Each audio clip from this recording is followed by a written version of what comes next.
Hello and welcome to रियर्स study. आज का जो हमारा टॉपिक है ये एनालॉजी। इससे पहले वाली वीडियो में हमने देखा था कि एनालॉजी पर आधारित हमने वो वीडियो बनाई जिसमें आपको एनालॉजी के सभी प्रकार बताए थे। उन सभी प्रकार में एनालॉजी का अगला प्रकार है। इसमें हम देखेंगे कि एनालॉजी का कैसे पहचान करते हैं। एनालॉजी में आपने देखा था कि एनालॉजी में हम जो समानता है उसी को पहचान करके जो सही जवाब है उसको हम बताने का प्रयास करते हैं। आज एनालॉजी का जो दो प्रकार है वो हमारे सामने लिखा हुआ है। चूजिंग द सिमिलर वर्ड, जो एक सेम प्रकार का शब्द है या सेम प्रकार का जो वर्ड है हमें इन क्वेश्चंस में उसको चुनना है। और ये अगला जो है डिडक्टिंग एनालॉजी, इसमें हमें पहचान करना। इसमें 4 ऑप्शन दिए जाएंगे, वो 4 ऑप्शन का जो क्वेश्चन है उसका सही पहचान हमें करना है।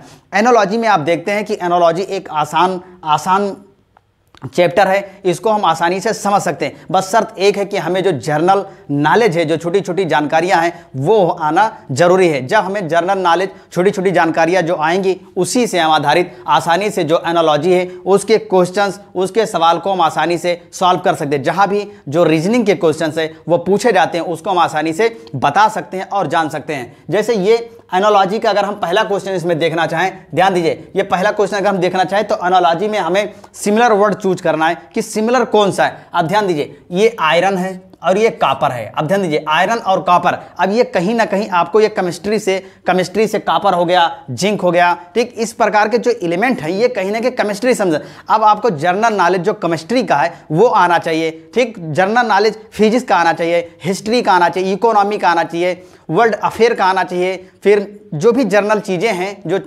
कई सारे सब्जेक्ट के हैं, उन सभी का जो जर्नल नॉलेज है वो आपको आना चाहिए। अब ध्यान दीजिए, आयरन है, आयरन एक मजबूत चीज़ हो जाता है, आयरन एक मजबूत एलिमेंट है। आयरन के बाद में फिर कॉपर है, कॉपर भी मजबूत, अब ध्यान दीजिए मजबूत है। अब ये जिंक है, जिंक माने जस्ता, ठीक। तो ये जिंक, ये हल्का है। अब ध्यान दीजिए, जिंक के बाद में इसमें जो हल्का है इसके बाद में कोई ना कोई एक चीज आएगा यहां पर। अब यहां पर हमारे पास 4 ऑप्शन दिए। नंबर 1 दिया कार्बन, कोक, सिल्वर और केरामिक। तो इसमें 4 ऑप्शन में हमें जो जिंक का जोड़ा बनेगा, जो जिंक के तरीका से सेम हो, समान हो, उस शब्द को हमें चुनना है। तो वो शब्द है आपका सिल्वर। ध्यान दीजिए, वो शब्द है आपका सिल्वर। ये है आपका सिल्वर, क्योंकि सिल्वर हल्का होता है। बल्कि कोक भी नहीं होगा, सेरामिक भी नहीं होगा और कार्बन भी नहीं होगा। उसके बाद जो अगला सवाल है आपका, ये है पोटैटो।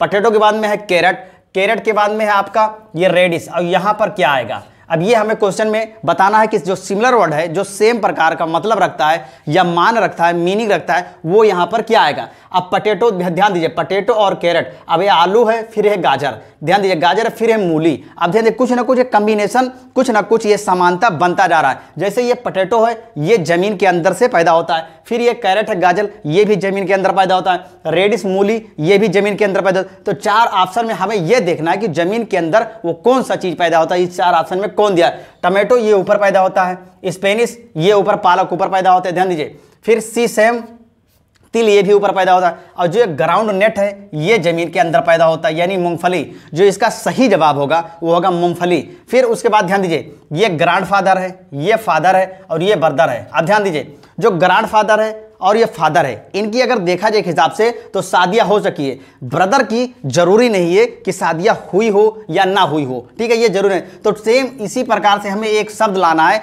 जो एकदम कंफ्यूजन में हो, यानी जो हो भी सकता है और नहीं भी हो सकता। हमारे पास 4 ऑप्शन दिए। एक है सन इन लॉ, जिसको हम दामाद कहते हैं, इसका भी हो सकता सन इन लॉ, वैसे नहीं बनेगा, शादी होगी तभी होगा। उसके बाद सन है, फिर फादर इन लॉ, ससुर, और उसके बाद है बेबी, बच्चा, ठीक। तो जो इसका सही, जब बेबी तो हम ला नहीं सकते, क्योंकि बेबी हम कह सकते हैं ब्रदर, यहाँ पर मेल की बात हो, बेबी जो बच्चा है, यहाँ पर हम कह सकते हैं कि ये मेल भी फीमेल भी दोनों, तो इसको हम ला नहीं सकते। फादर इन लॉ आ नहीं सकता, फिर उसके बाद में फादर इन लॉ आ नहीं सकता, सन इन लॉ आ नहीं सकता। इसका जो सही जवाब होगा वो होगा जो ब्रदर की तरीके से सेम मतलब रखता है, वो होगा सन, यानी बेटा। उसके बाद है वायलट, ऑरेंज और येलो। यहाँ पर क्या होगा? अब ध्यान दीजिए, आप देखें कोई ना कोई यहाँ पर एक कॉम्बिनेशन बन रहा है, वायलट, और देखिए वायलट, ऑरेंज और येलो। अब ध्यान दीजिए, बैगनी, पीला। अब यहाँ पर कोई ना कोई कॉम्बिनेशन हम देखें तो ये कहीं ना कहीं थोड़ा बहुत जो इंद्रधनुष का जो रंग है उससे कहीं ना कहीं मिलता जुलता आ रहा है। तो ध्यान दीजिए, अब ये इंद्रधनुष का सही रंग आपको आना चाहिए। तो उसके लिए जो इसका सही जवाब होगा वो होगा आपका ब्लू, ब्लू यानी नीला, ठीक। तो ये पर्पल भी नहीं होगा, व्हाइट भी नहीं होगा और ये पिंक, गुलाबी नहीं होगा। तो इसका जो सही जवाब होगा ये होगा ब्लू। उसके बाद जो अगला क्वेश्चन ये है हेयर, ग्रास और फुर। ये क्वेश्चन है, आप ध्यान दीजिए। 4 तो ये है रोआ, रोफर माने रोआ। आप ध्यान दीजिए, फीदर होगा, क्लॉथ होगा, वुड होगा, लीदर होगा। तो देखो इसके ध्यान दीजिए, हेयर ऊपर होता है, ग्रास भी ऊपर होता है, जमीन के ऊपर हेयर जो है ऊपर होता है, तब फुर, यह है रोआ। तो फिर उसके बाद में इससे मिलता जुलता कौन है, तो दीजिए ये है फीदर। आपका जो ये सही जवाब होगा वो होगा फीदर। फीदर का आप हिंदी देख ले, फीदर का आप हिंदी सर्च कर ले गूगल से कि फीदर का हिंदी क्या होगा। उसके बाद ये है राइस, फिर अगला क्वेश्चन ये है राइस, फिर व्हीट, फिर मेज, मेज माने मक्का। तो यहाँ पर इसके बाद क्या आएगा, आप ध्यान दीजिए, राइस चावल, व्हीट गेहूं, मेज मक्का, उसके बाद यहाँ क्या आएगा। आप ध्यान दीजिए, जो मक्का है सेम उसी प्रकार से एक फसल है जो वहाँ आना चाहिए। आप ध्यान दीजिए, ये तंबाकू है, ये जूट है, ये कॉटन है, तो ये तो आएंगे नहीं तीनों, ये तो आएंगे नहीं। जो इसका सही जवाब होगा वो होगा जवार बाजरा। जो इसका सही जवाब होगा वो जवार बाजरा होगा, क्योंकि ये सब ऊपर के पैदा होने वाले ये फसल हैं। तो ये हम जवार बाजरा इसका सही जवाब लिख सकते हैं। उसके बाद अगला क्वेश्चन है एज है, कॉर्नर है और टिप है। अब ध्यान दीजिए, इसका सही जवाब क्या होगा, एज, कॉर्नर और टिप। तो इसका जो सही जवाब होगा वो होगा ब्रिंक। टिप माने सलाह, ध्यान दीजिए, एज किनारा, कॉर्नर किनारा, तो टिप माने भी सलाह, ठीक। तो ब्रिंक माने भी कह सकते हैं कि मतलब एक हिसाब से जो सेम मीनिंग है ब्रिंक का, ब्रिंक से समांतर रखने वाला टिप है। तो इसका जो सही जवाब है वो होगा ब्रिंक। फिर उसके बाद अगर देखा जाए मुंबई, कोलकाता और मैंगलोर। आप ध्यान दीजिए, ये जो है आपके सामने लिखा हुआ क्वेश्चन कि मुंबई, कोलकाता और ये मैंगलोर। अब ये ध्यान दीजिए, ये जो कोलकाता है, मैंगलोर है, ये कहीं ना कहीं कोस्टल सिटीज हैं, यानी जो समुद्र के किनारे बसने वाले शहर हैं। आप ध्यान दीजिए, हमारे सामने ये जो समुद्र के पास बसने वाले कौन कौन शहर हैं उनको हमें देखना है 4 ऑप्शन में कौन से। तो 4 ऑप्शन में ध्यान दीजिए, हैदराबाद है, दिल्ली है, कोचीन है, जयपुर है। तो ध्यान दीजिए, जो कोस्टल एरिया यानी समुद्र के किनारे बसने वाले जो शहर, हैदराबाद तो है नहीं, दिल्ली है नहीं, जयपुर है नहीं, तो जिसका सही जवाब होगा ये होगा कोचीन। आपका जो सही जवाब होगा ये कोचीन, क्योंकि ये कोस्टल एरिया यानी समुद्र के किनारे बसने वाला शहर है। अब देखिए ध्यान दीजिए, अगला जो प्रकार है एनालॉजी का ये अगला प्रकार है डिडक्टिंग एनालॉजी। अब डिडक्टिंग एनालॉजी में एक पहचान करना है आपको, 4 ऑप्शन दिए जाएंगे, उसमें भी सेम यही तरीके से आपको इसमें भी पहचान करनी है, डिडक्ट करना है, पहचानना है। तो ध्यान दीजिए, ये है प्रेस, ये है टेलीविजन, ये है सिनेमा। तो यहाँ क्या आएगा, अब ध्यान दीजिए, ये तीनों संबंध किससे रखते हैं, ये तीनों का संबंध किससे है। तो ध्यान दीजिए, they are mean of entertainment, ये तीनों इंटरटेनमेंट के साधन है। फिर अगला है ये मास मीडिया है, यानी इंफॉर्मेशन पहुंचाने वाले हैं, या वर्ल्ड वाइड न्यूज़ है, या पब्लिक अंडरटेकिंग है। तो इसमें जो सही जवाब होगा वो होगा मास मीडिया का।